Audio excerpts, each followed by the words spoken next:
right, hello wine drinking people. Time for more of what I've had to drink yesterday. And man, I just love it when I come into work in the morning and there is 20 glasses lined up on my desk here. And, you know, I keep all the wines for the second day. And it's wines like this, the reason why I do it, you know, these Lola wines itself, Seth Kripe makes. Our good friend Adriana from Adriana's in again. Some great wines. And, you know, these wines better on the second day. And that's what you get from really well-made wines. I raised the score on these wines up a notch for my scoring system, which I don't use points. I don't believe in points. Emphatic expressions, excellent. Is equivalent to what a 90-point wine would be on the 90-point scale. I only have 7 tiers in my system, and I use all 7, unlike the 100-point scale where they only use 15 points, really. 85 to 100 is all you really see most people rating wines today.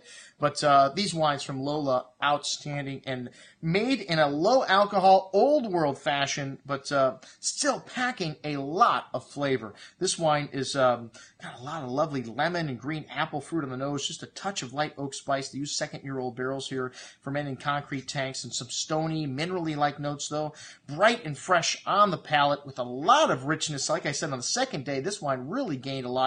Lemony, zesty, green apple fruit, really lovely tongue-tingling minerality all the way to the finish, which lasted even longer the second day at 1950. An excellent little Chardonnay if you like that more bright and fresh style here as opposed to the real big and buttery and oaky.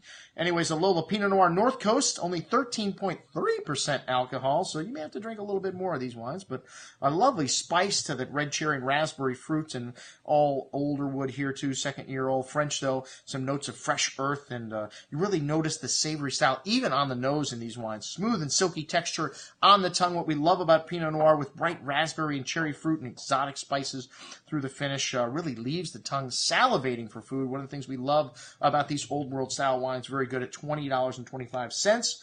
And then the Blue Rock. Our good friend Kenny, he makes some outstanding wines. These are single vineyard wines. One of his vineyard lines is right along one of the Silver Oak vineyards in the Alexander Valley. And the Baby Blue, he came out with a couple years ago, just to have a product that, you know, people could sink their teeth into that didn't want to spend, you know, $40, $50 on a bottle of wine, which is regular Alexander Valley Cab. I don't know if it's priced wrong, $36.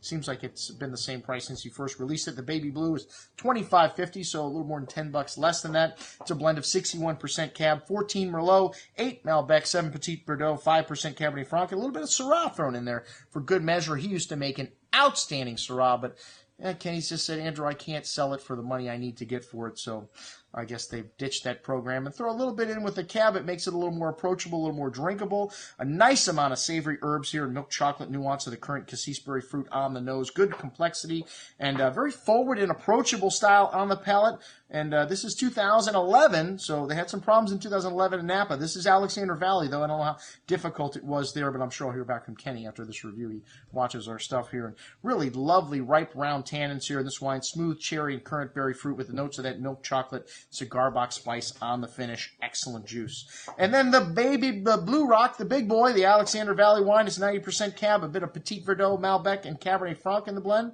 Maybe some Syrah? I don't know. Doesn't say it in here. But a step up in richness here. Definitely dark currant and liqueur-like fruit here. Dark chocolate, cigar box spice, clove, fresh earth on the nose. Really nice complexity in this wine. And, you know, you really get your money's worth from Alexander Valley wines. This wine's big and chewy on the tongue with layers of dark cherry and currant berry fruit. Nice structure and depth of flavors. This wine really showing even better on the second day. We kicked it up a notch, both of these, the Baby Blue and the Alexander Valley Blue Rock, because of how they showed on the second day. To me, that is the sign of a well-made wine. And a wine that is going to age in your cellar. This 2009, an outstanding vintage. This wine's got lovely structure and depth here. Some dry tannins on the finish still, but it's got a lot of everything else. Dark mocha, sweet tobacco spice, and a lot of fruit here to last. Most excellent juice, $36. One of the best Cabernets in that price range I have had this year. All right, that's what we had to drink with our good friend Adriana from Adavino. I'm your host, Andrew Lampasoni, signing off for the Wine Watch, saying remember,